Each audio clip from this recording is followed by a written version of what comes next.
अस्सलाम वालेकुम नाज़रीन, आप देख रहे हैं प्रोग्राम आपकी बात और मैं हूं एहसन शहजाद।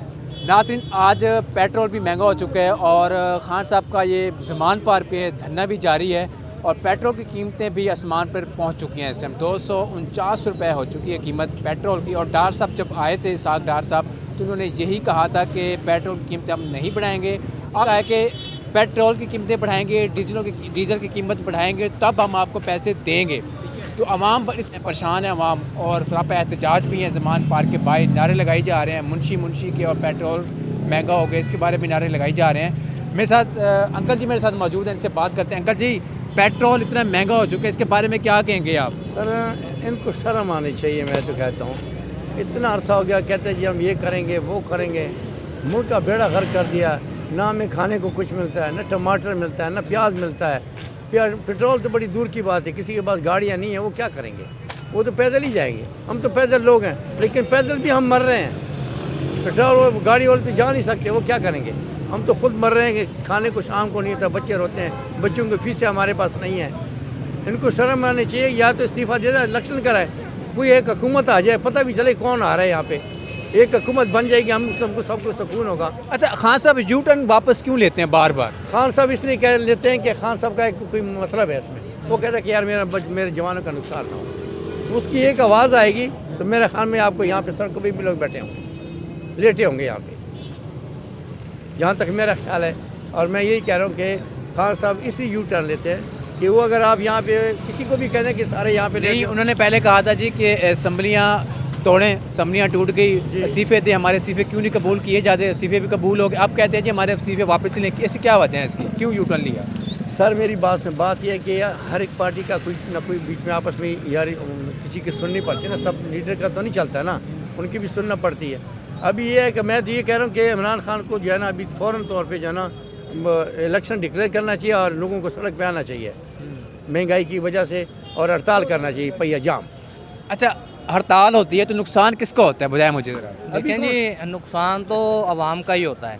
तो फिर क्यों हड़ताल करनी है आप लोगों ने? हड़ताल इसलिए करनी है कि ये जो नाजायज़ तरीके से हमारे पे मुसल्लत कर दिए गए हैं, ये इम्पोर्टेड हुकूमत, हम इसको नहीं मानते। इन्होंने 8-9 महीने में कारोबार तबाह कर दिए हैं। इस कदर लोगों को जो है ना बेहसी का मैं कुछ कह नहीं सकता।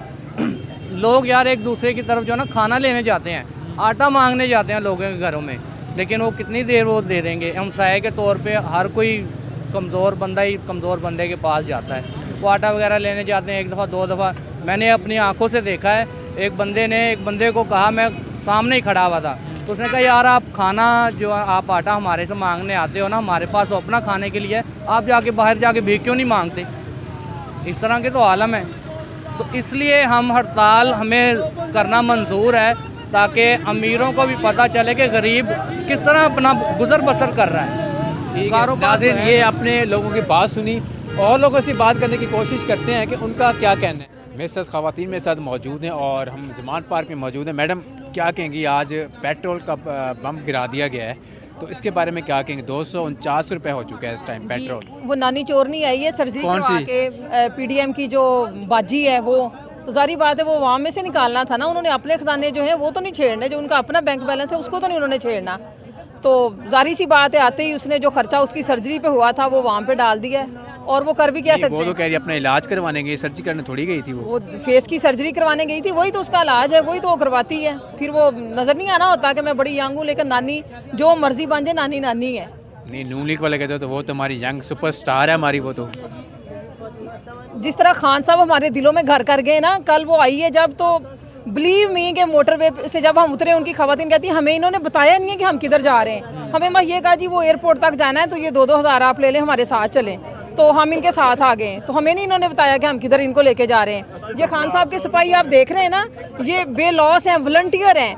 हम 1:30 बजे रात घर पहुंचते हैं, सुबह फिर अर्ली इधर आके फैसलाबाद से डेली, ठीक है ना। तो ये खान साहब की चाहत है, मोहब्बत है, जो हमें इधर फिर दोबारा खींच लाती है। ठीक है, और भी यहाँ पे लेडीज़ मेरे साथ मौजूद हैं।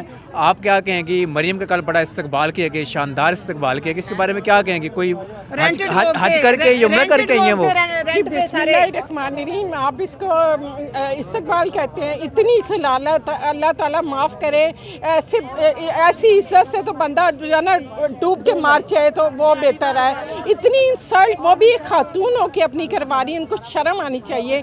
गरीबों का जो है वो खून निचोड़ के जो है ना उन्होंने वहाँ पे जाके अपनी जायदादें बनाई हैं और उन्हें अब मैं कहती हूँ सरा रत्ती बराबर भी अगर उस औरत में शर्म हया का है ना आंसर, तो वो यहाँ पे दोबारा रुख ना करे। उनके रहना वहीं पे, उनके इलाज वहीं पे, सब कुछ वहीं पे। यहाँ पे वो गरीब आवाम को लूटने के लिए आते हैं। उनका मकसद ही यही है। जो वो इतने सालों से कर रहे हैं, वो कैसे लीडर है? एक खरा और ईमानदार लीडर अगर हमें मिला तो वो खान साहब है। और इंशाल्लाह अवाम की ताकत से वो दोबारा हमारे प्राइम मिनिस्टर आएंगे। इंशाल्लाह वो वक्त दूर नहीं है। सुल्ह की आखिर होती है और वो हो रही है। अल्लाह ताला दिखा रहा है कि जो बेईमान है, जो मुल्क के गद्दार हैं, अल्लाह ताला ने उनको सबको बेनकाब कर दिया है। और इंशाल्लाह हमें अल्लाह ताला से पूरी उम्मीद है, वो वक्त दूर नहीं है कि इंशाल्लाह इस मुल्क की बेहतरी होगी और वो खान साहब हमारे अगले प्राइम मिनिस्टर होंगे इंशाल्लाह। मैडम, आप क्या कहेंगी, मरीम नवाज ने कल बयान दिया कि खान साहब की जो मकबूलियत है वो तो ख़त्म हो चुकी है, इस टाइम बिल्कुल ज़ीरो हो चुकी है। बिस्मिल्लाहिर्रहमानिर्रहीम, उनकी नहीं, ज़ीरो तो इनकी हुई है। इनकी ज़ीरो हुई है, इसलिए हुई है कि इनको अब पता चल गया कि इनको हार नज़र आ रही है। हमारे खान साहब तो अल्हम्दुलिल्लाह ज़ीरो नहीं, कभी भी हो सकेंगे, क्योंकि अल्लाह की ज़ात उनके साथ है और हमारा प्यार और खान साहब का प्यार हमारी अवाम के साथ है। और जो 22 करोड़ अवाम है वो ज़ीरो नहीं होने देगी। ये इनको हमने ज़ीरो कर दिया, क्योंकि ये कल आई है सर्जरी करवा के, तो सब आपको पता चल गया होगा, आप भी मीडिया वाले हैं, कि क्या इसका इस्तकबाल हुआ और कैसे इनके साथ बिहेव हुआ।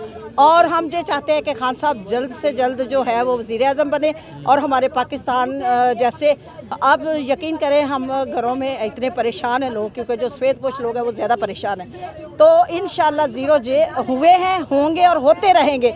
जितना ये हमें दबाते हैं, हमारी उतनी इज्जत बढ़ती है हमारे खान साहब की, हमारे कारकुनों की, हमारे वोटरों सपोर्टरों की। नहीं, वो तो कहते IMF से जो मुआहदे किए थे खान साहब ने किए थे, भुगत हम रहे हैं। तो फिर खान साहब को रहने देते ना, फिर ये क्यों आए हैं? ये खोते गधे बंदर क्यों आए हैं? फिर खान साहब को रहने देते।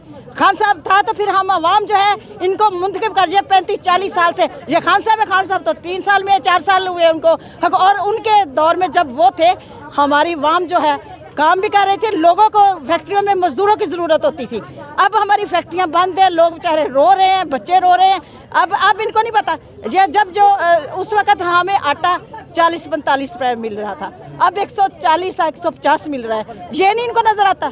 खान साहब ने कोई वादा नहीं किया, इन लोगों ने सब कुछ किया, चोरों डकैतों ने। और इंशाल्लाह हमारा खान साहब जो लीडर है, कभी वो बाहर नहीं भागे, कभी वो झुके नहीं, बिके नहीं, डरे नहीं। और उनके कारकुन और हम लेडीज़ औरतें, हम उनके साथ हैं और इंशाल्लाह हम साथ रहेंगी। अल्लाह खैर करे, अल्लाह पाक जल्दी से हमारे खान साहब को हमारे दरमियान में लाए और उनको सेहत तंदुरुस्ती लंबी ज़िंदगी दे। जो चोर डकैत हम भगाएंगे इंशाल्लाह।